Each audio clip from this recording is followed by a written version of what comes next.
Ituloy mo, ituloy mo. So, would you like to apologize to the President and the people? Huh? So you're asking an apology? Ako, nagsasorry po kay President Rodrigo Duterte. Bobo ka! At nagawa ko yung tweet na yun.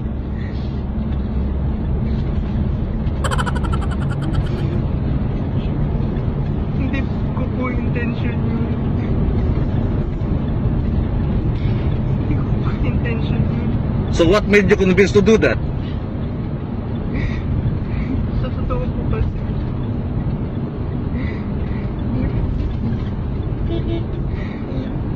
Yung kita yung kumbaga nagiging sa loobin ko.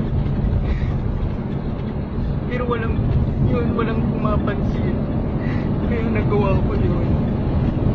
So naghahanap ka ng attention dun sa Twitter? Yes po, pero yung wrong move po. Oh, okay. Yun po talaga yung intention ko. Never po kasi sa Twitter ko na nagkaroon ng 20 retweets. Ito po yung totoo. Pero hindi ko po inakala na magiging ganito. So ngayon na-realize mo na mali ang ginawa mo. Oh.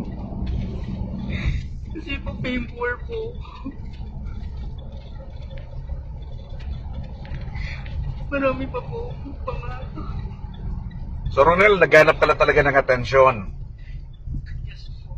Naghanap lang talaga ako ng attention. So sa kasalukuyan ay nagtuturo ka, di ba? Yes po. Ano na yung school mo? Hindi ko na po sabihin. Okay lang, okay lang. Sige. Marami pa po pangalan. Kaya nagsasorry po sa lahat. Pero alam ko po kilala ninyo ako. Kilala niyo po ako personally. So may aral sa itong ginawa mong to. Sobra po. Sobra.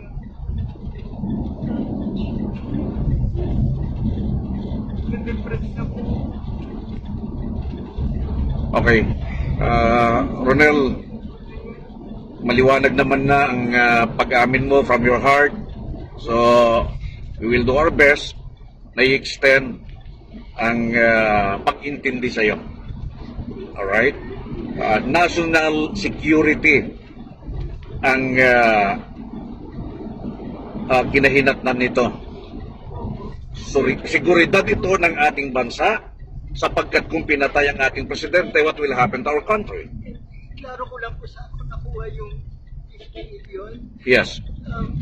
Para po maging ewan ko kung kwela pero mali po talaga yung gusto.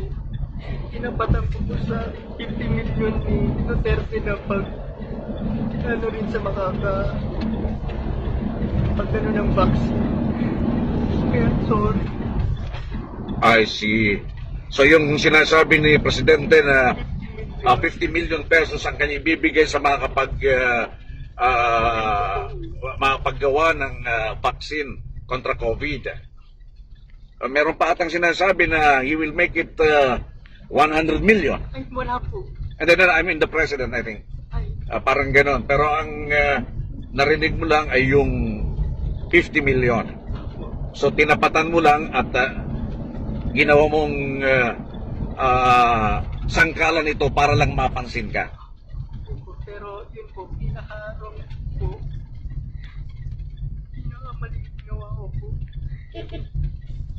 Okay.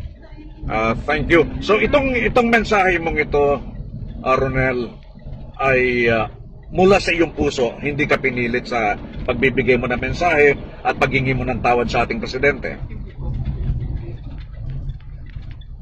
Alright. Saksi ang mga magulang mo sa mensahe mong ito at kaming dalawa ni Sir Jerry na nandito sa loob ng sasakyan. So ang karagdagang investigasyon mamaya ay doon mismo natin gagawin sa NBI office. Okay, maraming salamat sa iyo, Ronel. Sorry. si Ronel Mas, yung gumamit ng Twitter account na @RonPrince. Magaling kang kupal ka.